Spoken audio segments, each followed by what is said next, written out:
communicants, I'm going to talk to you most of the time, okay? Everybody else is going to pay attention because they kind of have to. Yeah, I didn't write that long of a bulletin article for you. Do you guys still, I don't know if people your age, do you still trade things? Is this still a thing? Do you trade stuff? Yeah, my man. Okay. Father Lay and I were talking about this. When we were kids, we traded all the time. Yeah? Every day, my lunch, I'd get a peanut butter and jelly sandwich and 2 apples, and I could always trade one of those apples for something. Yeah, that was, and Father Lay said he traded all kinds of lunch too. I don't know, it must be a boy thing. Baseball cards, marbles, we loved to trade, yeah? Well, here's a cool thing.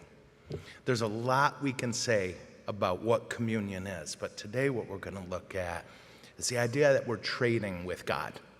We're going to give him something in just a few minutes. We're going to give him unleavened bread. Yeah, just these tiny little circles of unleavened bread. All it is flour and water. There's nothing else in it. Yeah? Unleavened bread. And it's not because God needs unleavened bread. He's got enough. I checked just this morning. I checked in God's kitchen. He's loaded up with bread. Yeah? So why would we give God something he doesn't need? Well, because he's going to trade us. He's going to take that bread. We're going to put it on this altar. And then all of us together are going to pray. We're all going to pray and ask God to do something he does. He's done billions of times since Jesus rose from the dead. He's going to change that unleavened bread into himself. And then he's going to give it back to you. It's a good trade. Yeah? Hey, God, here's some unleavened bread. And what he gives us back is himself.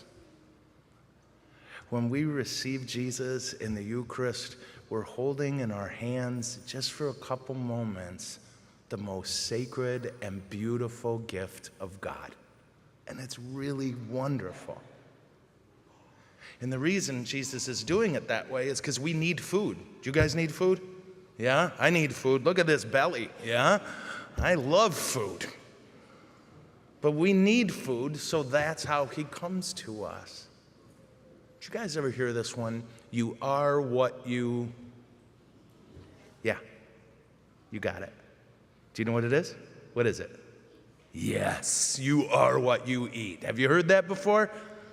You know, the first time that we know of that anybody wrote that was 1,700 years ago. And a guy named St. Augustine wrote it.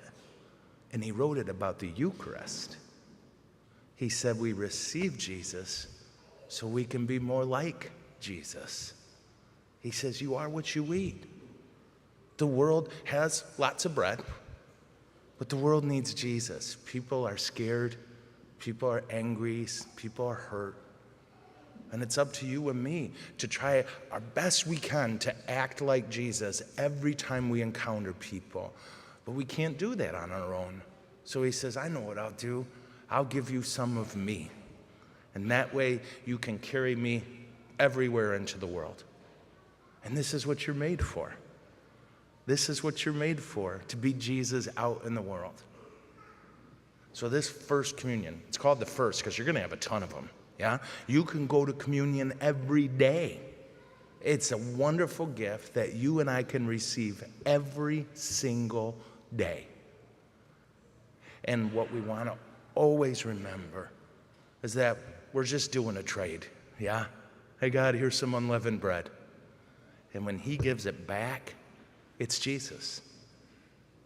And we take him in so we can be more like him. You are what you eat. Yeah? So that's good for the world. The world needs more Jesus. I checked this morning. We need tons of Jesus, yeah? We got lots of opinions out there. We got lots of stuff like that. There's just not enough people out there who decide every day, I'm going to act like Jesus, even if it's hard. But the other thing the Eucharist can do is it can sure help us be brave, yeah? It can help us be brave because being good is hard. It's really tough to do sometimes. But we heard it in our readings. We heard about how when the early Christian community was together, they did whatever it took to help each other. They did whatever it took to teach people about Jesus, even when they were scared. And I know it's easy to get scared, yeah? But we don't have to be anymore, because we can remember the Lord's with me. The Lord's with me. If he gives me the Eucharist, he'll give me everything I need.